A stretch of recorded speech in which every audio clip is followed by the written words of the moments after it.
Hello বন্ধুরা, সুপ্রভাত। কেমন আছো তোমরা সবাই? আশা করছি সবাই খুব ভালো আছো। আমরাও বেশ ভালো আছি। বেশ কিছুদিন ধরে আমার অনেক বন্ধুরা আমার কাছে কিছু প্রশ্ন জানতে চেয়েছিলে, আজকের ভিডিওতে সেগুলোই ক্লিয়ার করব। তোমরা অনেকেই জানতে চাইছো এই বাড়ির ভাড়া কত এবং এখানে রুম কটা আছে ইত্যাদি ইত্যাদি আরও অনেক প্রশ্ন করেছো, বা এখানকার কারেন্টের ইউনিট কত, সমস্তটাই কিন্তু আজকের ভিডিওতে শেয়ার করব। আশা করছি তোমাদের একটু হলেও কিন্তু হেল্প হবে। তো চলো ভিডিওটা শুরু করা যাক। আজকের দিনটা ছিল রবিবার, আর সকালবেলা উঠেই কিন্তু টুকটুক করে অনেক কাজই করে নিয়েছিলাম। তারপর আর কি চিকুর পাপাকে একটা ব্রেড সেঁকে নিয়ে ওই চায়ের সঙ্গে দিয়েছিলাম, আর আমার আর চিকুর জন্য কিন্তু দুটো এগ বয়েল করে নিয়েছিলাম। তারপরে আমি স্নান টান সেরে নিয়েছি, আর এখন এই যে একটুখানি রেডি হয়ে নিচ্ছি। রেডি বলতে চুলটা আঁচড়ে নেবো, সানস্ক্রিন মেখে নেবো, এই আর কি। তা না হলে একবার কাজে লেগে পড়লে তখন এগুলো আর টাইম থাকে না করার।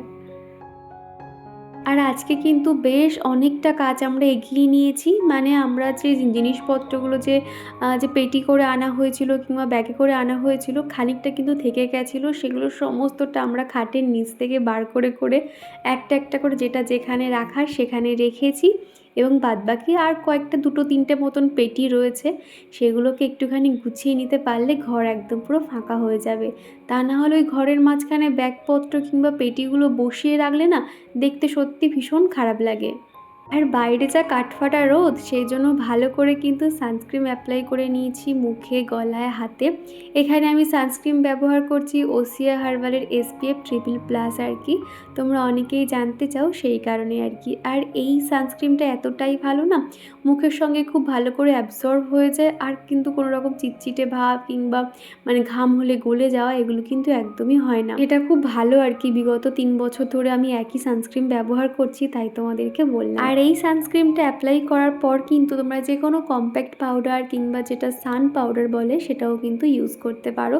তাহলে দেখবে মুখটা অনেকটাই কিন্তু ফ্রেশ লাগে, তখন আর মেকআপ করতে লাগে না। আর এমনিতেও না আমার এখন আর মেকআপ একদমই ভালো লাগে না, এই সানস্ক্রিন কিংবা BB ক্রিম লাগিয়েই কিন্তু আমি বেরিয়ে যাই। এদিকে ছোট্ট করে লিকুইড সিঁদুর দিয়ে দিয়েছে। আমার তো সিঁদুর পরতে খুব ভালো লাগে, তোমরা তো দেখোই আমি অনেক চওড়া করে সিঁদুর পরি। তবে বিশ্বাস করো এই গরমের মধ্যে আর ভালো লাগে না, কেন জানো তো, পুরো হাটকিয়ে যায়।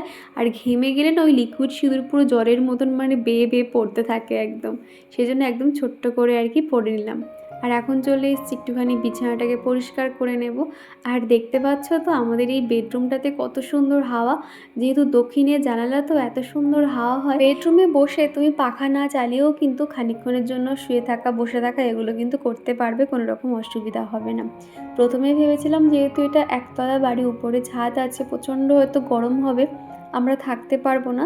কিন্তু সে তুলনায় দেখলাম যে না, অতটাও এখনও অবধি প্রবলেম হচ্ছে না। দুপুরের পর থেকে কিন্তু ঘরটা একদম ঠান্ডা হয়ে যায়, আর যেহেতু এত হাওয়া বাতাস চলে, যার জন্য কিন্তু খুব একটা অসুবিধা হচ্ছে না। কিন্তু এরপর শুনছি খবরে দেখাচ্ছে যে এই কদিন বৃষ্টি হয়ে যাওয়ার পর কিন্তু প্রচণ্ড পরিমাণে গরম পড়ে, মানে যেটা রেকর্ড করা গরম যাকে বলে। তো তখন যে কি করব জানি না।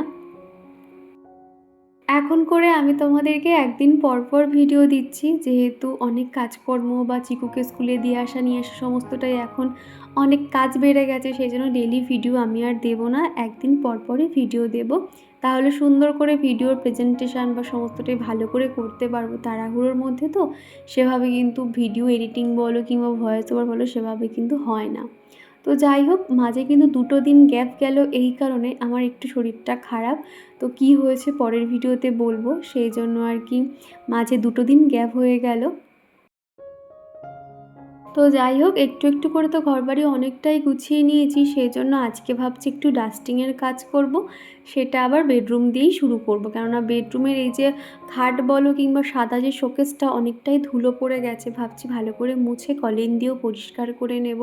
যতক্ষণ না পর্যন্ত নিজের মানে হাতের মুঠোয় সংসারটাকে রাখতে পারছি, ততক্ষণ যেন না কোনো রকম কিছু তৃপ্তি পাচ্ছি না। চারিদিকে জিনিসপত্র ছড়িয়ে ছিটিয়ে থাকলে না ভালোই লাগে না।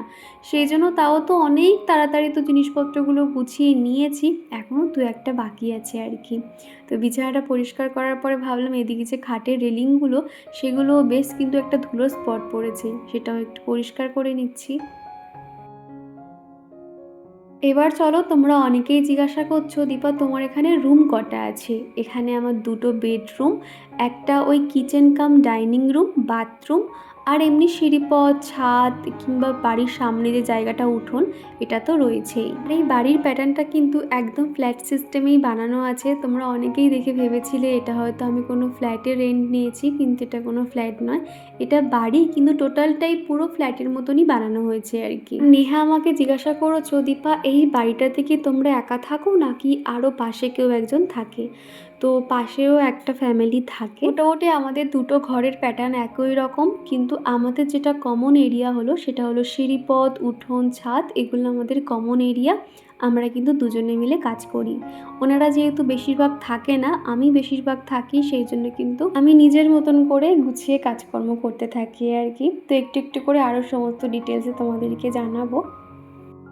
আর সুনিতা বলেছিলে তোমার এই বাড়ির ভাড়া কত, বললে একটু সুবিধা হয়। তোমরা অনেকেই জিজ্ঞাসা করেছো। দেখো, আমি তো একদম পার্টিকুলার ভাড়া বলতে পারবো না, সোশ্যাল মিডিয়াতে তো এতটা ডিটেলসে না বলাই ভালো, সেই জন্য বলছি 5 থেকে 6 হাজারের মধ্যে আগের বাড়ির থেকে অনেক কমে। আর এত ভালো একটা বাড়ি তোমরা তো দেখতেই পাচ্ছ, যার জন্য আর কি অনেকটাই সুবিধা হয়েছে আমাদের। এছাড়া আমাদের প্রত্যেকের রুমে তো সাব মিটার রয়েছে, সেখানে যা উঠবে আর মেন মিটারে যা উঠবে আমরা দুটো ঘরে 50-50 দেবো, এরকমই আর কি, বুঝতে পারলে? এছাড়া পাম্পের জল এবং কমন এরিয়াতে যেখানে যেখানে লাইট রয়েছে, 6 থেকে 7টা লাইট লাগানো, সেগুলো আর কি যা বিল উঠবে আমরা দুটো ফ্যামিলি 50-50 করে দেবো, এইরকম আর কি বলা আছে। এছাড়া এখানকার নিয়ম হলো 11 মাসের এগ্রিমেন্ট, তো তারপরে আবার নতুন করে এগ্রিমেন্টও করতে পারো, কিংবা তুমি রুম চেঞ্জও করতে পারো, এরকম ব্যাপার আর কি। নেহা বলেছো, দীপা তোমাদের ওদিকে কারেন্টের ইউনিট কত? আমি না এটা ঠিক জানি না, সম্ভবত 7 টাকা 8 টাকা ইউনিট হতে পারে। তো আরও একবার আমি ফাইনাল জেনে নিয়ে তোমাকে অবশ্যই জানিয়ে দেবো। আর এদিকে তোমাদের সাথে কথা বলতে বলতে অনেক কাজই কিন্তু করে নিয়েছি, ঘরের মোটামুটি ডাস্টিংয়ের কাজ করে নিয়েছি। আর আমার তো মানে পাপোশ অনেকগুলো আমি রাখি, কেননা পাপোশ না থাকলে না মনে হয় ঘর যেন বেশি তাড়াতাড়ি নোংরা হয়ে যায়, সেই জন্য সবকটা জায়গায় দিয়ে রাখি। আর চিকো কিন্তু একটু এদিক থেকে ওদিক করে দেয়, আমার আবার সেটা দেখতে ভাল লাগে না, আমার একটু ম্যানিয়া আছে, একদম পারফেক্ট থাকবে ততক্ষণ আমি শান্তি পাই না, সেই জন্য পাপোশগুলোকে ঠিক করে নিয়েছি। ঘরের কাজগুলো তো দেখলেই সমস্তটা গুছিয়ে করে নিয়েছি। আর শোকেসটা দেখতে খুব খারাপ লাগছিল জানি, তবে কবে যে ঠিক করব জানি না, ওইভাবেই আর কি কাজ চালিয়ে নিচ্ছি। আসলে যখন যেরকম সিচুয়েশান আমি কিন্তু সেখানে খুব ভালো করে নিজেকে মানিয়ে নিতে পারি। তো ঘরের কাজকর্ম সেরে ভাবলাম এদিকে যে আমার ডাইনিং রুমটা কেমন যেন একটু অগোছালো হয়ে আছে, এটা আমি একটু ঠিক করে নিই। আজকে একটু একটু করে অনেক কাজই করে নিয়েছি, তো একটু কষ্ট হচ্ছিল, মনে হয় রেস্ট নিই, তবে ভাবলাম যে না, এখন যে এনার্জিটা আছে একবার রেস্ট নিলে এই এনার্জিটা কিন্তু থাকবে না, সেই জন্য টেবিলটাকে পরিষ্কার করে নিয়েছি। যত আর কি মানে হাবিজাবি জিনিসপত্রগুলো ছিল সেগুলো প্রত্যেকটা সরিয়ে নিয়েছি, আর তারপরে এখন মুছে মুছে জায়গাটাকে পরিষ্কার করে নিয়েছি। আর এদিকে যে কয়েকটা জামা কাপড় আছে দেখতে পাচ্ছ, সেগুলোকেও কিন্তু ছোট ছোট করে ভাঁজ করে জায়গায় রেখে দিচ্ছি। আর সমৃতিও জিজ্ঞাসা করেছিলে যে দিদিভাই এই বাড়ির ভাড়া কত, তো একটু আগেই তো বললাম। আর এখানে রুম কিন্তু দুটো, আমার ঘরে যেহেতু অনেক জিনিসপত্র হয়ে গেছে, দুটো রুম ছাড়া কিন্তু আমাদের হবে না। আর মৌমিতা বলেছো, দীপা তোমরা কোথায় জায়গা কিনলে? আমরা এই সাঁকরাইলেই জায়গাটা কিনেছি আপাতত, তাও একটা ভরসা না, ভবিষ্যতে কি প্ল্যানিং আমরা তো কেউ জানি না, ভাগ্যে কি রয়েছে, নয় এখানে থেকে যাব বাড়ি বানিয়ে, কিংবা আমরা কলকাতায়ও শিফটিং হয়ে যেতে পারি, যেহেতু কলকাতায় বাড়ি রয়েছে, এই কারণে আর কি। এখন যে আমি দরজার মাথায় যে কয়েকটা জামা কাপড় রাখছি, জানি তোমরা অনেকেই বলবে দীপা দরজার মাথায় জামা কাপড় রাখতে নেই, তবে বিশ্বাস করো এখানে স্টোরেজের খুব সমস্যা, মানে জিনিসপত্র না মানে যে রাখবো কিংবা কোনো রকম এক একটা বাড়িতে দেখবে দেওয়াল শোকেস বানানো থাকে কিংবা বিভিন্ন রকম সেলফ করা থাকে, তবে ওই যে বললাম এটা ফ্ল্যাট সিস্টেমে, তো সেরকম কোনো স্টোরেজ নেই, যার জন্য আর কি জিনিসপত্র রেখে পারছি না। তো এখানে কয়েকটা জামা কাপড় রাখলাম নিজেদের সুবিধার জন্য, টুকটাক ওই যে হাতের কাছে থাকলে সুবিধা হয়, সেই জন্য দরজার মাথায় রেখেছি। আর এদিকে যে শোকেসটা দেখতে পাচ্ছ, এখানেও কিন্তু চিকুর পাপার অফিসের জামা কাপড়গুলো রাখি, অফিসের প্যান্ট শার্ট ওগুলোকে জায়গায় রেখে দিয়েছি। আর এই শোকেসটা ভাবলাম একটুখানি মুছে নিই, জায়গাটা খুব মেসি হয়ে রয়েছে, ওই যে চিকু যখন যেটা পারে ওর উপরেই চাপিয়ে দেয়, তো সেই জন্য এই জায়গাটা একটুখানি ঠিকঠাক করে গুছিয়ে রাখছি। আগের দিনের ভিডিওতে আমার একটা নেগেটিভ কমেন্ট এসেছিল, তো সেটা তোমাদেরকে শেয়ার করেছিলাম, তো সেটা শুনে পায়েল দিদিভাই লিখেছে, কিন্তু তুমি তো খুব সুন্দর ফিটফাট টিপটপ থাকো গো দীপা, কোথায় তোমাকে খেপি লাগে বুঝলাম না, তো সুন্দর লাগে তোমায় দেখতে, আমি ইন্সপায়ার হই। এত উল্টো কথা কেউ কি করে বলতে পারে বুঝতে পারি না। স্ট্রেঞ্জ, অদ্ভুত গো মানুষের মেন্টালিটি। আসলে কি জানো তো দিদিভাই, এই সমস্ত মানুষের তো খেয়ে দেয়ে কাজ নেই, বাড়িতে 2-4টে করে কাজের লোক রেখে দেয়, দিয়ে এরা না মানে ওই লোককে নিয়ে মানে পরচর্চা করতে থাকে জানো তো। এদের তো কোনো কাজ নেই। আমরা যেরকম সকাল থেকে রাত অবধি ঘরের পেছনে খাটতে খাটতে আমাদের সময় চলে যায়, কে কী করলো কে কী বললো সেই সমস্ত ভাবারও সময় থাকে না, কিন্তু এই সব মানুষদের তো সেসব না। ওই টাকা আছে, কাজের লোক রেখে দেয়, দিয়ে সবার নামে পিএমপিসি করতে থাকে। আর তোমরা এত এত মানুষ আমাকে এত ভালোবাসা দিয়েছো, এত সুন্দর সুন্দর কমেন্ট করেছো, সেখানে এই সমস্ত মানুষের একটা দুটো নেগেটিভ কমেন্টে আমার কিচ্ছু যায় আসে না। ওদিকে ডাইনিং টেবিলটাও সুন্দর করে পরিষ্কার করে নিয়েছি। এখন ভাবছি ফ্রিজের মাথাটা ঘরে ঢুকতেই যেহেতু দেখা যায় কি বাজে লাগে, তো এর উপরে না ইন্ডাকশানের যে খাম ছিল, তারপর ওই যে ইলেকট্রিক কুকার ছিল, সেগুলো না খুব বাজে দেখতে লাগছিলো। ভাবলাম যে না, ফ্রিজটাকে একটু মনের মতন গুছিয়ে নিই। অনেকটাই কিন্তু আমার রুমটাকে ফাঁকা লাগছিলো। পরে একটা সময় আমি তোমাদেরকে ছোট্ট করে রুম ট্যুর দিয়ে দেবো। তো এখন একটু একটু করে ঘরের প্রত্যেকটা জায়গা একটুখানি গুছিয়ে নিই, তা না হলে না জিনিসপত্র এদিক ওদিক ছড়িয়ে ছিটিয়ে থাকলে ভালো লাগে না। ফ্রিজটাকে ভালো করে কলিন দিয়ে মুছে নিয়েছি, আর ফ্রিজের উপরে যে কভারটা দিয়ে রাখি সেটাকে দিয়ে দিয়েছি, আর এই যে ছোট্ট যে ফ্লাওয়ার ভাসটা সেটা দিয়ে দিয়েছি। মানে হাবিজাবি কিছু রাখবো না, অনেক জিনিসপত্র বাদ দিয়েছি, সেগুলো তো তোমাদেরকে শেয়ার করিনি। দুটো মানে বাজারের বড় বড় ব্যাগ জামা কাপড় হয়েছিল, সেগুলো সমস্তটাই একটা আশ্রমে ফোন করে ওনাদেরকে ডেকে দিয়ে দিয়েছি। আর 2-4টে মানে পেটি শুধু ভাঙাচড়া বেরিয়েছে, মানে যেগুলো লাগে না ওই ঘরের মধ্যেই রেখে দিয়েছিলাম জানো তো, সেগুলো সমস্তটাই বাদ দিয়ে অনেকটাই ঘরটা হালকা হয়েছে বলতে পারো। আর এদিকে ফ্রিজের মাথাটা এইভাবেই গুছিয়েছি। ওদিকে কন্টেনারটা রেখেছি ওই ওই আদা রসুন পেস্ট করার জন্য, সেটা তো এখন খালি রয়েছে বলে ওইখানেই রেখে দিয়েছি। আর মিক্সার গ্রাইন্ডারটা 2-2.5 মাস হয়ে গেল একদমই পরিষ্কার করা হয় না। মাঝে করে একবার মশলা পড়ে গেছিলো, মানে ওই আদা রসুন পেস্ট করতে গিয়ে সম্ভবত, তো সেটাকে না আমার আর পরিষ্কার করা হয়নি, যার জন্য অবস্থা ভীষণ খারাপ ভিতরের অবস্থাটা। তো ভাবলাম ব্রাশ দিয়ে একটু পরিষ্কার করে নিই, আর বাইরেটা একটু কলিন দিয়ে মুছে নেব তাহলে। তো এদিকটা দেখতে পাচ্ছ আমি সুন্দর করে মুছেই নিয়েছি, আর একটা ভেজা কাপড় দিয়ে বারবার করে মুছতে হয়েছিল। আর রিয়া আমাকে বলেছ চিকু কি সমস্ত লেখা শিখে গেছে গো। আমার মেয়ে বর্ণ চেনে কিন্তু বললে সব লিখতে পারে না, সামনের বছর স্কুলে ভর্তি করব, প্লিজ কিছু বলো। প্রথমেই বলি তোমার মেয়ের বয়স কত জানাবে। আর আমাদের চিকুকে কিন্তু আমি প্রথম থেকে অকার আকার ক খ শেখাতে গেছিলাম, অনেকটা টাফ মনে হয় বাচ্চাদেরকে, তো তোমাকে এটুকু সাজেস্ট করতে পারি, সবার প্রথমে বাচ্চাদেরকে এবিসিডি শেখাও, 1-2 একে চন্দ্র শেখাও, তারপর দেখবে সেখান থেকে কিন্তু বাংলা অক্ষর যেমন ধরো অকার আকার ক খ এগুলো কিন্তু শিখে যাবে দেখবে। এছাড়া আরও কিছু জানতে চাইলে কমেন্ট করো, আমি তাহলে বলে দেব। আর এদিকে তোমাদের সাথে কথা বলতে বলতে মিক্সার গ্রাইন্ডারটা একদম নতুনের মতন পরিষ্কার করে নিয়েছি, অনেকবার শুকনো কাপড় আর কি এরকম জলে ভিজিয়ে ভিজিয়ে মুছে নিয়েছি, যেহেতু জল লাগানো তো যায় না সেই কারণে আর কি। আর আজকে এতগুলো কাজ করতে পেরেছি শুধু এই কারণেই, যেহেতু সকালবেলা প্রথমেই ভাতটা হয়ে গেছিলো, আর আজকে শুধু ভাত আর চিকেনই করব, যার জন্য অনেকটা সময় পেয়েছি। জান্নাতুন বাকিয়া আইডি থেকে দিদিভাই লিখেছো অনেক সুন্দর হয়েছে ভিডিওটা, তুমি অনেক পরিশ্রমী ও পরিপাটি একটা মেয়ে, আমি তোমার ভিডিওর বিগ ফ্যান হয়ে গেছি, অনেক ভালোবাসা নিও আর এইভাবে এগিয়ে যাও, তোমার সব স্বপ্ন পূরণ হোক। তো অসংখ্য ধন্যবাদ দিদিভাই, এইভাবেই পাশে থেকো, তোমরা পাশে থাকলে নিশ্চয়ই আমার একদিন সমস্ত স্বপ্ন পূরণ হবে। আর ঈশ্বরের হাত তো সর্বদাই আমার মাথার উপরে আছে, যার জন্য যতই কেউ আমার নেগেটিভ কমেন্ট করুক না বা যতই আমার কেউ খারাপ চাক না, আমার কিচ্ছুটি হবে না। সৌমি দিদিভাই লিখেছো এভরিডে কিচেনের জানালাটা পরিষ্কার করো, তা না হলে কিন্তু খুব খারাপ হয়ে যায়, বাজে দেখতে লাগে।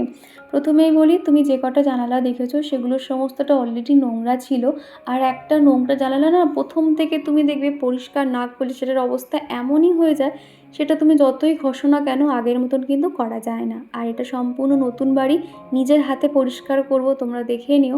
আমি যতদিন এখানে থাকি না কেন সমস্তটাই নতুনের মতনই থাকে, তার কারণ আমি নোংরা জিনিস একদমই দেখতে পারি না। সত্যি কথা বলতে সারাদিন কাজ কাজ করেই আমার সময় চলে যায়।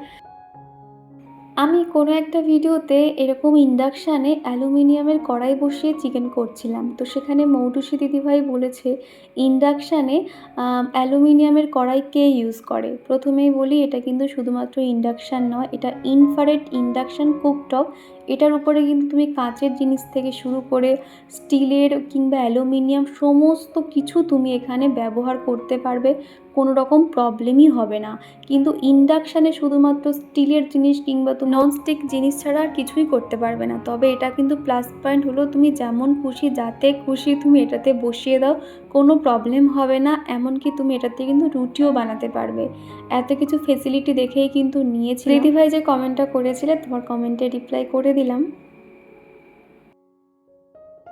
তো ওদিকে চিকেন কষানোটা হয়ে গেছে, আমি ঝোলের জলটা দিয়ে এসেছি। তো ওদিকে ঝোলটা ফুটতে থাকুক। আর এইদিকে না বেলার দিক থেকে ট্যাঙ্কের জল এত গরম থাকে, সেই জন্য আমি না বেলার দিকে জামা কাপড়গুলো ভিজিয়ে দিই। আর রাতের দিকে কিংবা সন্ধ্যের দিকে হয়তো নয় চিকুর পাপা কাচাকাচি করলো কিংবা আমি হয়তো কাচাকাচি করলাম। এতে না কী হয় জানো তো, আমাদের এক্সট্রা করে আর জল গরম করতে হয় না। উপরন্তু জামা কাপড় থেকে সমস্ত ময়লা কিন্তু খুব সহজেই উঠে আসে। আমি তো এটা এই গরম পড়লে করতে থাকি। তোমরা কারা কারা এই টিপসটা ফলো করো কিংবা এই টেকনিকটা জানো অবশ্যই আমাকে জানাবে। এক বালতি জামাকাপড় খুব ভালো করে না সার্ফ জলে ভিজিয়ে দিয়েছি। এতটাই ট্যাঙ্কের জলটা গরম থাকে, মনে হয় যেন আমি সদ্য গরম জল এনে যেন এখন জামাকাপড় ভেজাতে বসেছি। আগের দিনের ভিডিওতে তোমাদেরকে বলেছিলাম আমার না ওই টুকটাক যে স্টিলের থালা বাসনগুলো রাখার একটু অসুবিধা হচ্ছে। বাসন রাখার যে ঝুড়িগুলো পাওয়া যায় র্যাক সিস্টেমে, ওই হ্যাং করা যায়, ওরকম একটা কিনবো। তো সেটা শুনে সিথি আমাকে কমেন্ট করেছো তুমি একটা র্যাক কিনে নাও দিদিভাই, তোমার কাজ একটু কিন্তু কম হবে। তুমি একবার থালা বাসন ধুয়ে ওর উপরে সাজিয়ে রাখতে পারবে। একবার জল ঝরাতে দেওয়া, একবার গোছানো, এই কাজ আর তোমাকে করতে হবে না। আমারও আছে। থ্যাংক ইউ গো স্মৃতি এই টিপসটা দেওয়ার জন্য। আমি অবশ্যই একটা কিনবো ভাবছিলাম, তাও যে তুমি বললে এটা কিন্তু একদমই ঠিক বলেছো। তো দেখি কবে কিনতে পারি। বাসনের ওই র্যাকটা আনলে আমি সিঙ্কের উপরে যেহেতু আমার হ্যাং করানো রয়েছে, মানে ড্রিল করানো রয়েছে, যার জন্য খুব একটা অসুবিধা হবে না। ওখান থেকেই তাহলে ঝুলিয়ে দিতে পারবো। আর এদিকে মোটামুটি রান্না বান্নার সমস্তটাই কমপ্লিট। খুব সিম্পলভাবেই রান্না করেছি। তো সকাল থেকে বেশ কিছু বাসনপত্র ছিল, রান্নার পরেও অনেক বাসন বেরিয়েছে, তো সেগুলো সমস্তটা এখন মাজা হয়ে গেছে। এখন ঝুড়ির মধ্যে জল ঝরাতে দিয়ে দেবো। পিয়ালি দত্ত দিদিভাই লিখেছো কাজের চাপে অনেক দিন কমেন্ট করা হয়নি, ভিডিওগুলো যখন সময় পাই ব্যাক টু ব্যাক দেখতে থাকি। প্রথমেই বলি যে নেগেটিভ মানুষের কাজ হলো নেগেটিভ ছড়ানো, তাই ওদের কাজ ওদেরকে করতে দাও। এগুলো নিয়ে একদমই প্রভাবিত হবে না। নিজের মনকে সবসময় ভালো রাখবে, নিজের যত্ন নিও। অন্যদিকে আমিও চাই তোমার নিজের একটা বাড়ি হোক। তুমি এত সুন্দর করে ঘর গুছিয়ে রাখো, দেখতেও ভালো লাগে, অনেক পজিটিভ লাগে। ভালো থেকো। তো অসংখ্য ধন্যবাদ দিদিভাই এত সুন্দর একটা কমেন্ট করার জন্য, অনেক মোটিভেট হলাম। না গো, আমি নেগেটিভ মানুষদের একদমই ওদেরকে কোনো পাত্তাই দিই না। ওই সমস্ত নেগেটিভ কমেন্টে আমার কিচ্ছু যায় আসে না। তো রান্নাঘরটা মোটামুটি পরিষ্কার করে নিয়েছি। আর অনেকটা যেহেতু ছোটো মতন স্পেস, তো সেই জন্য একটু হাবিজাবি জিনিসপত্র মশলার র্যাক ফ্যাক রাখা হয়েছে। কবে যে এটাকে একদম সিম্পলিভাবে গুছিয়ে নিতে পারবো সেটাই আর কি ভাবছি। এখন আপাতত এইভাবেই রেখেছি। আর প্রত্যেক দিন রান্না হয়ে যাওয়ার পরে আমার যে কিচেন যে কন্টেনারগুলো আছে সেগুলো প্রত্যেকটা মুছে নিই। আর এদিকে জানালাটাও কিন্তু মুছে নিই, গ্রিলগুলোও কিন্তু মুছে নিই। আর এখানে সবথেকে একটা ভালো হলো গ্রিলগুলো যেহেতু সোজা সোজা আছে, তো আমার পরিষ্কার করতে কোনো অসুবিধা হবে না। এক একটা গ্রিল এমন ডিজাইন করা থাকে, আমার মানে ওই স্কচ ব্রাইট দিয়ে পরিষ্কার করতে গেলে না রীতিমতন আমার হাতে অনেকবার লেগে গেছে, পুরো চিড়ে গেছে, মানে চামড়া উঠে গেছে, এরকম অনেকবারই হয়েছে। তবে এটা আশা করছি অতটা প্রবলেম হবে না, যেহেতু রডের ডিজাইনগুলো সোজা সোজা আছে, কোনো প্রবলেমই হবে না। কণিকা দিদিভাই বলেছো খুব সুন্দর হয়েছে, চিকুকে যতই দেখি ততই মজা লাগে। আমার ছেলে আমার কাছে থাকে না, তাই যখনই কোনো ছেলেকে দেখি তখনই ওর কথা মনে পড়ে। বাইরে পড়াশুনো করে, চিকুকে যখন পাউডার দেওয়া হচ্ছিল তখন আমি হাসতে লেগেছিলাম। একদমই তাই গো, চিকুর ওই মুহূর্তটা আমারও ভীষণ হাসি পায়, সে এমন করতে থাকে। তো চিকুকে ভালোবাসা দেওয়ার জন্য অসংখ্য ধন্যবাদ দিদিভাই, এইভাবেই পাশে থেকো।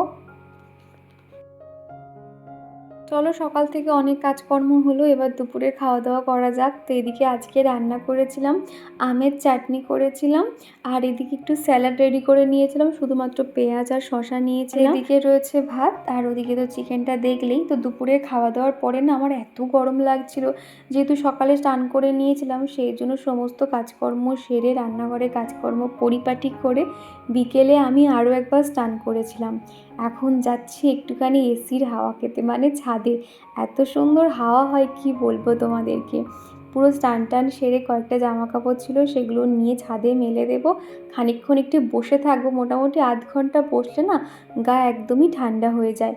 একটু পরে আমরা যেহেতু বার হব, তো সেই জন্য আমরা তিনজনই ছাদে চলে এসেছি।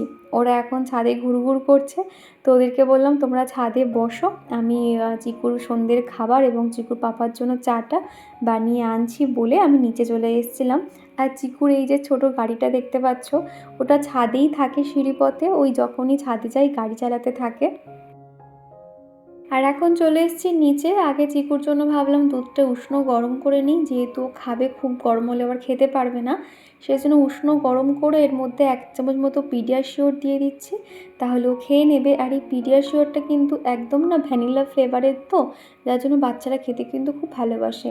মানে বড় যে ডিব্বাতে পাওয়া যায় সেটা অনেকটাই দাম, সেই জন্য আমরা পাউচ নিয়ে ওকে খাওয়াচ্ছি। তো দেখলাম যে হ্যাঁ, ও মানে খেতে পছন্দ করছে, ভাবছি নেক্সট মাসে বড় একটা ডিব্বা নিয়ে নেব, তাহলে সুবিধা হবে। আর এদিকে চিকুর পাপার জন্য চা বসিয়ে দিয়েছি।